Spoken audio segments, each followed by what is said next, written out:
Olá, aqui quem fala é Diogo, do canal FI Fácil. Hoje a gente vai conversar sobre vacância, né? Eu fiz um post sobre vacância para te explicar e vou citar alguns exemplos para a gente comentar se é oportunidade mesmo e como você tem que avaliar.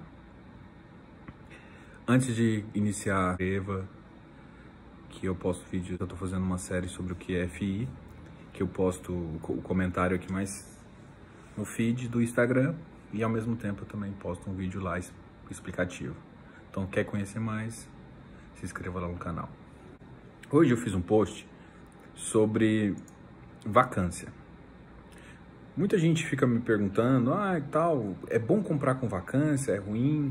Aí às vezes você vê umas informações aí na internet que são questionáveis. Bom, primeira coisa é você entender o que é vacância. Vacância é o estado de estar ocupado ou não. Em FI, vacância é o seguinte: se o imóvel tiver com vacância zero, significa que ele está 0% vago. Então, se tem uma vacância de 5%, 5% está vago. 5% de quê? Da área bruta locável. E isso é muito importante, entendeu? A gente está falando, quando a gente calcula vacância, a gente calcula a vaga dividido pela área bruta total locável. Esse locável é muito importante. Por quê? Vamos falar de um prédio residencial. Não, um prédio comercial fica mais fácil. Tem a parte da recepção. Aquela parte da recepção, ela não é uma área, é uma área que você tem que dar manutenção, tem que fazer várias coisas, mas ela não é uma área locável. Então, para efeito de cálculo, só é considerado as áreas realmente locáveis e, por isso, você pega a área total locável e a área que está vaga. Não entra essas áreas comuns. Ficou claro? Bom, a partir daí, a gente já definiu o que é vacância física. E para FIs, a gente tem duas coisas, vacância física e vacância financeira. O que seria vacância financeira? Vacância financeira é o potencial vago da sua carteira. Ficou vago, né? Vamos explicar. Vamos supor que esse prédio, ele dá uma receita estimada de R$200 mil. Mas ele está 160 mil alugado. Significa que ele tem uma vacância financeira, ou seja, a diferença entre o total e o que ele realmente está recebendo, que é 40 mil. Para eu calcular essa taxa de vacância financeira, ele é uma taxa de 20%. Então, o prédio tem uma vacância financeira de 20%. Ficou claro? Ou seja, ele tem um potencial de receber 20% a mais. Quais são os maiores motivos? Eu citei um caso de um apartamento. Normalmente, os FIs eles em multiativos. Então, ele vai, em vez de ter um prédio, ele tem mais de um prédio. Ele tem 2, 3. E nem sempre o valor da área locável para esse prédio é igual ao do outro. Então, quando você vai fazer essa conta, você coloca toda a área. E aí, como tem essa diferença entre preços, entre áreas locáveis, você tem, às vezes, um descasamento entre física e vacância financeira. Uma outra coisa, por exemplo, é quando você inicia um aluguel, normalmente no mercado imobiliário, você tem um período de carência, porque o cara vai ter que fazer reforma e tudo mais. Isso também faz um descasamento entre esses dois números, vacância financeira e vacância física. A diferença entre vacância histórica e vacância pontual é uma média de no mínimo 2 anos de vacância com baixo desvio padrão. Quando eu faço isso e tem baixo desvio padrão, eu posso dizer que aquele número lá ele está estável por muito tempo. Isso significa que o prédio, se esse número for alto, por exemplo, se tiver 20% de vacância, significa que ele está com dificuldade em ocupar esses 20% final. Isso pode ser uma condição de localização, de estado do prédio. Tudo isso pode dificultar mais a locação. Esse tipo de vacância estrutural ela é mais complicada, porque pode ser que para chegar zerar essa porcentagem tem que ter um investimento mais alto, tem que fazer alguma automação, melhorar a recepção, em alguma coisa desse sentido, que é um serviço a cargo, às vezes, do gestor cobrar. Nesse sentido, essa vacância, pode ser resolvida, alguns casos você compra esse tipo de vacância para melhorar, porque dá um ganho potencial, mas ela é muito mais complicada. A vacância aqui que eu vou estimular vocês a comprarem e a começar a observar é uma vacância que eu chamo de pontual. O prédio estava ocupado, de repente saiu um inquilino grande. E esse inquilino grande não é um inquilino pequeno, não é de saiu 1%, 2%, isso não vai fazer diferença no geral. Mas vamos supor que tipo saia 35% de um inquilino que tem 30%, 35% da área bruta locada. Cara, a vacância vai ficar enorme. E isso vai refletir em duas coisas, no preço e no rendimento. E o que mais acontece é o mercado não saber calcular isso e começa a dar aquele efeito manada e às vezes o preço desloca abaixo até do que é esse desconto. E nesse ponto começa a ficar interessante você entrar. Mas o que você tem que saber? Você confia no gestor? Você é um prédio, uma boa localização? Em qual região de São Paulo tá? Essa região é boa para alugar? Vacância dessa região. Então, assim, e nesse ponto você pode comprar um ativo com desconto de 30%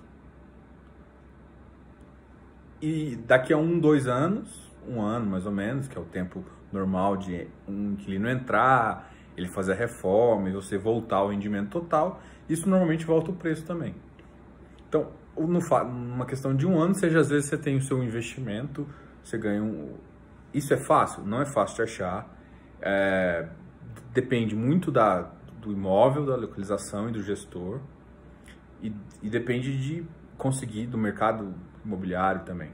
Só que esse eu acho mais interessante você tentar comprar. Então, assim, vale comprar a vacância pontual? Sim. Estrutural? Vale, mas é mais difícil identificar e achar boas oportunidades. Mas, de qualquer forma, vacância, se você souber fazer isso na sua carteira, tanto é que muitos FOFs têm isso como característica. Ele compra fundos que o pessoal está um valor patrimonial do que deveria ser, entendeu? Então, isso já te ajuda a te dar um preço ali. Bom, então, isso a gente estabeleceu que é interessante. Só que assim, você viu que um monte de fatores que eu estou analisando para chegar a essa conclusão se eu vou comprar esse ativo ou não, e a decisão sua tem que ser ali no home broker durante o dia, vamos supor. Então, como é que você vai fazer isso? Você vai ter umas regrinhas, né? É bom gestor, gosto, e aí você vai fazer uma conta. A conta está no e-book que eu postei gratuitamente, e aí você vai entender mais ou menos qual que é a relação que você vai colocar da taxa de juros, do tipo de FI e de quanto ele teria que valer. E aí quando ele perder renda, vai ajustar ao valor ali e aí vai valer, aí você vai definir se vai valer a pena ou não, e se você está disposto a fazer um carrego, porque aí esse fundo ele passa a não compor a sua renda, mas ele vai compor um carrego que você vai ter que fazer, que você vai ter que levar ele por um período e você vai ter que acompanhar para ver como é que o fundo tá, se tá. A maioria desses fundos, ele informa assim, olha, tá tendo atratividade nesse ativo. Ó, teve 2 visitas, teve 1 visita, ó, começou a fazer contrato com, então ele também vai te dizendo como é que tá as status. E no momento que ele assina o contrato, você vai ver que o preço vai subir. É fácil fazer isso? Não. Tem que ter acompanhamento, tem que ter noção de ciclo econômico, tem que ter noção de ciclo imobiliário. E assim, é interessante ser experiente, mas você consegue ter essa experiência à medida que você vai fazendo isso. Então, na minha opinião, vale a pena comprar vacância pontual. Para o iniciante, depende da sua tomada de risco. Se você gosta de risco, vai fundo, mas vem aqui no canal que a gente vai estudar junto. Só para dar um exemplo, eu vou falar por exemplo, do relatório do RCRB da Rio Bravo. É Rio Bravo Renda Corporativa. Aqui ele mostra o terceiro trimestre de 2018 até o dia atual e falando que a vacância estava 0 e passou para 4,8% agora no último trimestre de 2019. E ele mostra também como a vacância em São Paulo está diminuindo, que no terceiro trimestre de 2018 estava 19% e agora está em 13%. São Paulo, normalmente, no estado onde ele está, vamos dizer, a gente não tem 100% de ocupação, mas no estado onde é mais vantagem para o proprietário que para o inquilino, é em torno de uma vacância aí de 8% a 9%. Então, São Paulo já estava muito próximo da área de estabilidade, enquanto o Rio, não. Então, Diogo, a oportunidade está no Rio? Sim e não. Tem muitas oportunidades no Rio. Qual que é o problema do Rio? O Rio, ele basicamente vive do petróleo. Então, como o petróleo é a commodity que também está sendo muito depreciada nessa queda, e também não se sabe quanto vai voltar, isso já implica que o mercado vai piorar isso. Tá? Então, o que eu estou querendo te dizer? Estou querendo te dizer que no Rio, hoje em dia, o risco ainda está maior. O mercado tem que voltar mais rápido, o mercado do petróleo tem que estabilizar para as empresas começarem a voltar para o Rio. O que é um fato positivo no Rio? Um fato positivo é o pré-sal. Tá?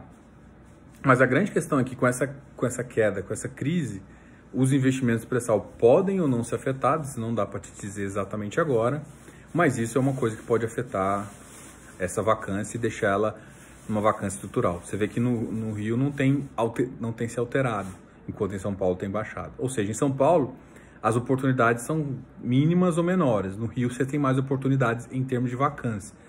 Mas em termos setoriais de crescimento econômico, isso pode ser complicado. Tá? Um exemplo disso, Torre Almirante, é o Almi 11. Ele é ocupado apenas 21,41%. A vacância dele é de 78,56%.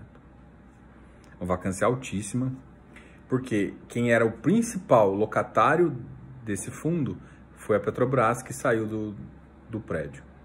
Então, aí eu vou puxar o gancho para uma outra coisa para a gente terminar aqui. O que é mais importante? Hoje em dia, quando você vai comprar um FI, prefira os FIs multiativos. Por quê? O que é multiativo e monoativo? Monoativo é quando você tem um ativo só, que é o caso do Almirante. Ele tem esse prédio. Saiu esse locatório importante, cara, você perdeu quase toda a sua renda. Quando você tem multiativos e em várias regiões, é mais difícil você ser afetado dessa forma. Por quê? Porque você não tem 100% daquele prédio, você tem só um percentual. Você tem outros ativos também que podem te ajudar a compor uma carteira no momento de dificuldade, setorialmente no Rio, por exemplo. Tá? Então, esse é bem o recado que eu queria passar em termos de vacância. Eu te mostrei mais ou menos por que você tem que entender do ciclo econômico, do ciclo imobiliário, o que é a diferença entre multiativo e monoativo. Evitem os monoativos, principalmente você iniciante, compre em multiativos. Tá? Multiativos, multi-inquilinos, essa é a sacada. Agora eu peço para vocês se inscrevam no canal, se inscreva aqui no Instagram também. Qualquer dúvida, me mande um e-mail, uma pergunta aqui embaixo. Dá um like no vídeo. Grande abraço. Até mais. Tchau.